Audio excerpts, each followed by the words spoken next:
reached the apple thrower. The rest of Auerbach's followers surged forward and converged on the spot where the Klansman had pinned to the ground a thin teenager in a striped yellow t-shirt. Some nearby villagers tried to pull the guards off the boy, only to be attacked by Auerbach's supporters. "Take your hands off him," somebody commanded. Nora was astonished to see that her husband Harvey had given the order. Those Klan meetings must have gotten to him, she thought. One of the tan-shirted men swung at him and he ducked. The Klansmen formed a circle around the combatants. People crowded in to see the fight, blocking her view. She struggled to get closer, but the solid wall of backs did not yield. She heard Harvey yell as he hit the ground, gone from sight. The two village policemen elbowed themselves inside the circle and shouted, "Okay, everyone, break it up." The boy casually brushed himself off and disappeared into the crowd. Just as quickly as the mob had gathered, it disbanded, the Klansmen melting into the rest of the throng. Within minutes, the crowd dispersed. Here a man, there a couple, a silence fell on the green. The tan shirts and armbands had vanished. Nora looked around for Harvey. She anxiously asked the lingering bystanders if they saw where he went. They shook their heads. She made her way back to the parking lot. Perhaps he was at the car. She rushed, uneasy. Under the circumstances, he would not have left without her. The blue BMW was easy to spot. It was angled to the curb as if it had been pulled in quickly and abandoned. The driver's door was open, the key still in the ignition. "Harvey," she said aloud. Then she shouted, his name ringing loudly in her ears. Her head spun off her shoulders into the air. Darkness descended. She was aware of her back being gently lifted off the grass. She looked up at the two policemen. "What happened?" As her thoughts regrouped, she remembered. "Where is my husband?" "Lady, you were alone when we found you here," said the short policeman. And even though it was set in the 1970s, it could have been taken out of today's headlines. The white supremacists, the Nazi salutes, the blaming of the Jews. Okay, folks, there you have it. I've put in the chat a way in which you can find out what happened to Nora and Harvey, and I hope you'll sign up for it. You could all unmute yourselves if you wanted to. Thank you, Harriet. I do have some questions, and I'm asking everyone to unmute. Okay. Hannah, it's great that you were able to get on. I'm so glad you were able to join us. Yes, very, very, very interesting. I'm glad I made it. Thanks for reminding me. So I do have a couple of questions. First, what do you really think that Marjorie Taylor Greene really believes that Jewish space lasers started the fires? Absolutely not. It's just a device to get attention. However, there are some people in this country who are easily swayed no matter how outlandish the claim is. Mhm. Yeah, I believe there are people that believe it because she says it. Exactly. What gave you the idea for the book? Did you experience something like this or did you witness? Yes. When I was raising a young family, we lived in a very waspy neighborhood on Long Island. And the next town over was known for its Nazi sympathizers. And we often heard echoes of what went on. And so is that what gave you the idea? Yes, and listening to statistics, people think, oh, it's never going to happen to me. Nothing is, this is a big country and we're safe here, even though we're Jewish. And there are a lot of crazies out there, but it's never going to touch my life. So I wanted to present a story that shows how even a normal, ordinary family can be touched by this. I used to live in Montana, and one morning, and there aren't a lot of Jews in Helena, Montana. That's for sure. And one morning I got up and on our front porch were flyers for white supremacists. And the whole front page was about Jews and with some graphics. And I looked at my husband and I said, I want to go talk with these people. And nowhere on the flyer was a phone number or an address or any way to get in touch with them. But we found out that there was a large group in Idaho, in Coeur d'Alene, Idaho, outside of it. And we drove up there one day and it changed my life. It just was so scary walking around, knowing that half of these people would like to kill me. It was And really, just because you're Jewish, yeah. for no other reason. And it makes me think about being a Black man today and how scary that must be for them as well. It certainly is. I had a good friend in New York who was raising a Black teenager, and she told me that when he was like 12, she warned him that if you're ever in a car and a policeman stops you, you very gently asked him, may I go to the glove compartment to show you my driver's license? May I come out of the car and talk to you? She said, never, never raise your hand or your voice to a policeman. And I thought, how sad that in America she has to warn her teenage son how to behave. Yeah. It was just amazing. And she says, everyone across the board, every Black mother fears for her son. And unfortunately, you role play those at home or you have those discussions and conversations at home. But at the moment when the cops are screaming at you, it gets out of control fast. And yeah, it's terrible. So has anyone else experienced anti-Semitism up close and personal? How fortunate. Yeah. And this wasn't really anything serious. When I was in third grade, we would go to Hebrew school. We'd have to leave school about 10 minutes early. We'd take a bus to Park Synagogue, and our teacher got upset that we would be excused to go out. I don't think she cared where we were going, but that we were going out. My mom had to explain to her, this is her Jewish education, my Jewish education. So I don't know if that would count, but it just occurred to me that the teacher, didn't, want to be disturbed and have a child get into the religious training as I did, as, a group of us kids did. So, that's about the closest, fortunately, that I came to something like that. Or Right. make accommodations for you, Right. and being encouraging rather than Right, making it seem like you're different and you're bad. Right.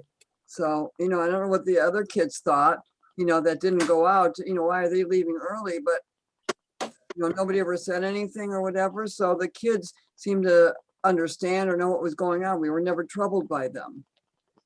So, but the teacher, my mom took it that she thought, we shouldn't leave the school for whatever reason. So that's how it worked out. But it worked out well anyway. I mean, my mom never gave up. I enjoyed it.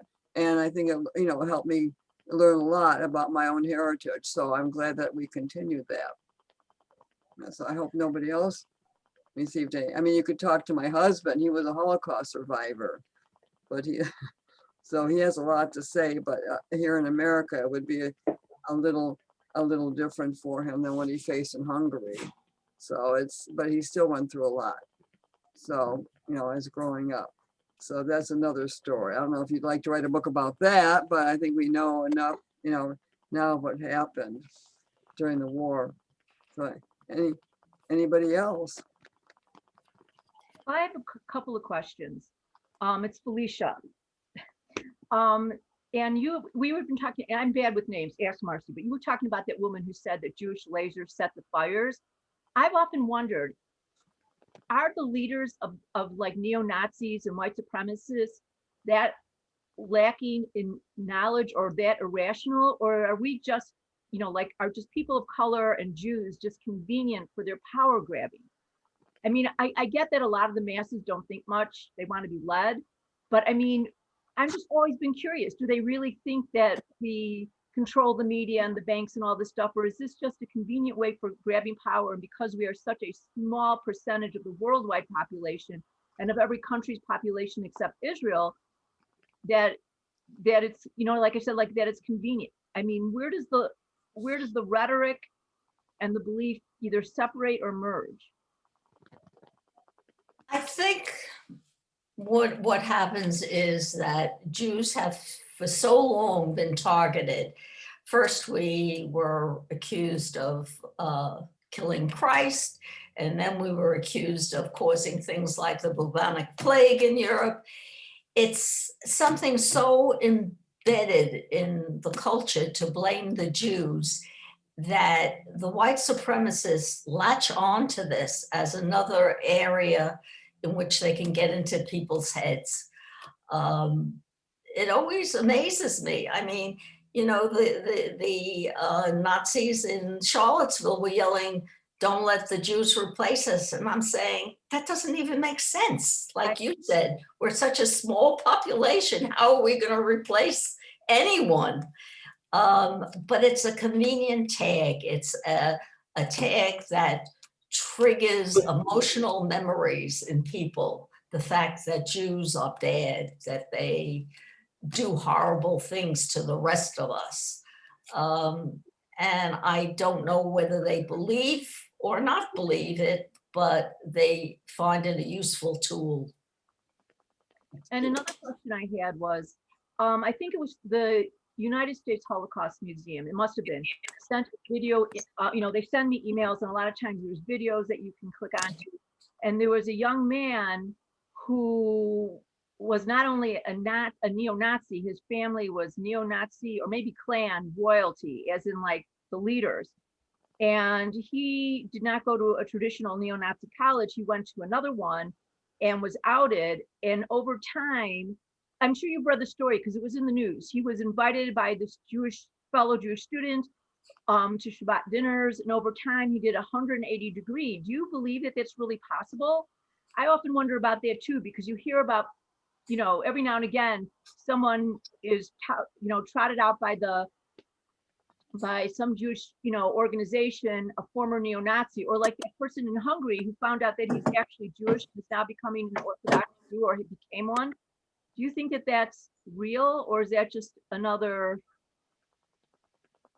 I don't know what the word is, spy opportunity, getting into the ranks? I think it's real. I think people can change.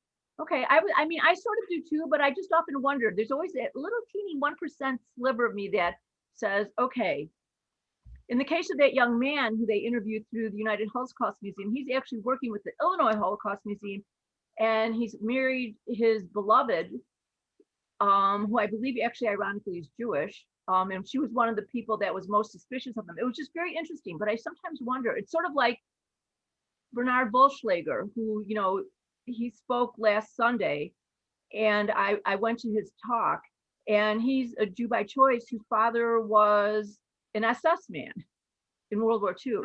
So it just, I find that interesting, the transitions. And maybe we should look at that and see how we can make more of them then. You know what I mean? Like we can help more people, not necessarily become Jewish, but to realize that these myths are not true. You know, these anti-Semitic myths and tropes are not true. What you're talking about is an education, and I would assume that some universities could do a job in that end. But as you know, there are a lot of people in this country who are very susceptible to conspiracy theories. And I think it would take a lot of time and effort on the part of nonprofits and organizations to convince enough people to really think, because if you sat down and tried to pull apart all the conspiracy theories and their links to Jews, you would know they're ridiculous. But a lot of people are looking for someone to blame.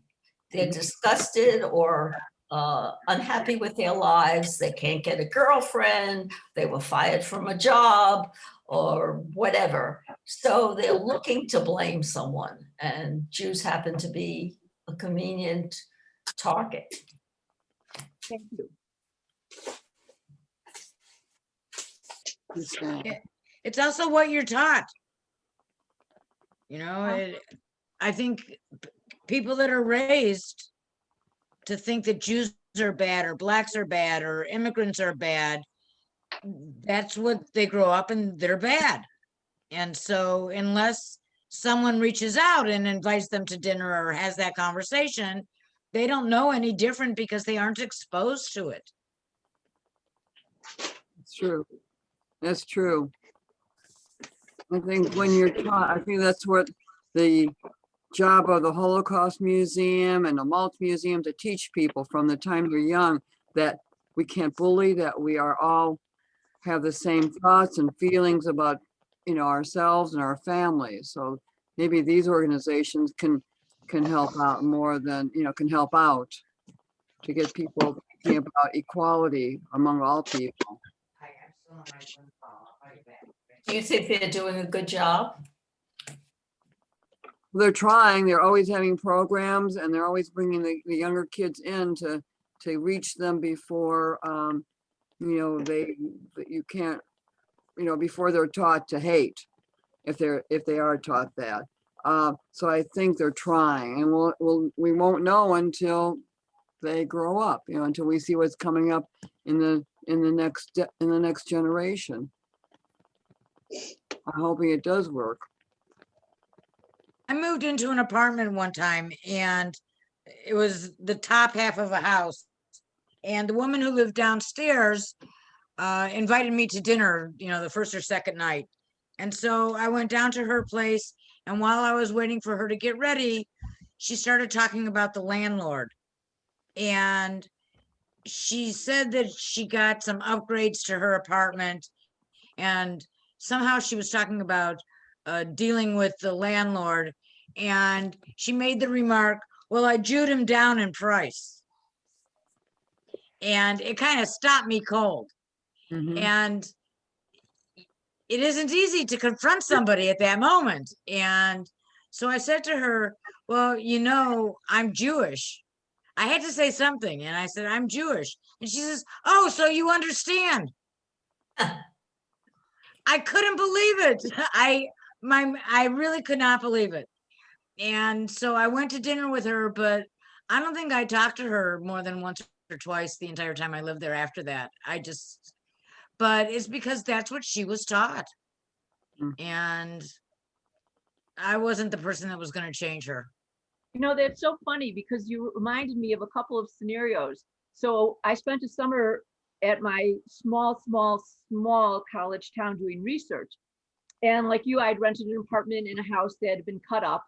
And there was some young woman who was renting the little space on the same floor as me. And I always told people I was Jewish. I'm always very vocal about that. She took one look at me and stepped back a couple of steps, and we never conversed again the whole summer. The whole summer. And then I used to teach computer classes in the evenings at a local college in Chicago called Columbia College, not to be confused with Columbia University in New York. And one student made some comment about my being Jewish. I don't even remember what it was. And I was so stunned. I was like, huh? And another student defended me, mind you, not Jewish. So I think there's hope. It's just, I think we want it in bigger numbers than we're seeing it. Well, but there's so much that still goes on. And I don't know why I continue to be shocked by it. Here in Cleveland, there was a CPA, Linda knows him, that there was anti-Semitic spray paint on his building, his brick building in a very Jewish area. And I mean, that was, 6 months ago or not long ago. And so it does still happen far too much, far too often. And it's sad. Well, when I was in Israel one time, the tour guide on our particular bus was American, but had made Aliyah all his children had been born there and stuff. And he said that one of his theories, because he's also, I believe, a professor, but one of his theories is that one of the reasons that there seems to be at least a percentage of anti-Semitism, and this was at least 15 or 20 years ago now, so I haven't heard from him in a while, but was that we are no longer victims. The Holocaust changed us psychologically so much, and we have a country and we have soldiers and we defend ourselves and we don't wait for it to blow over. And he said they're still behaving like in Europe, like they can intimidate, like they used to do when, during the crusade, the history at one level or another. And I always thought that was interesting too, as a thought. I'm not sure if I agree with it or not, but it's interesting to, if you think about it, that we didn't have our own army. We didn't have a country we could escape to.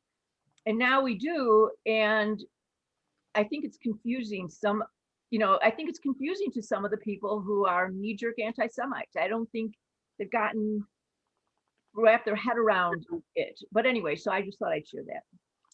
Well, one of the things I liked about this book is that it wasn't about the Holocaust, it's about what's happening now. And there are so many books, Holocaust stories or Holocaust related stories, that I like that this was contemporary. And, most of us know in our cities something has happened, or we read it in the newspapers, and the ADL numbers show it. You see it in the Jewish news all the time. And so that's one of the things that I really did like about the book, is that it's contemporary rather than Holocaust. Thank you. Well, Harriet, go ahead. What I was trying to do, of course, is to parallel the 70s with today. I mean, nothing much has changed. No. This could have actually been lifted out from the book into 2021. Yeah. Right. All right. Well, I want to thank you all for joining us. And I want to thank Harriet very much for giving us her time and insight into this scary and sad topic. But I appreciate everyone giving us their Sunday afternoon. So thank you. Thank you for doing this, Marcy. I appreciate it. It was very interesting. I'm glad that I was able to attend. Thank you. Thank you. Thank you, Marcy, and I'm glad I joined too. I'm glad you called me, or you called me back and reminded me, because so many things are going on, but thank you. You look great. It's really good to see you, Anna. Thank you. I feel much better. I really do. So I appreciate the thoughts that everybody sent. So good luck, everybody. Have a nice rest of the Sunday and relax. And I don't know if there are any games on or anything tonight that you can watch, but have fun. All right. All right. Thank you, Harriet. Bye. Thank you. Can I ask you something, Marcy? Sure.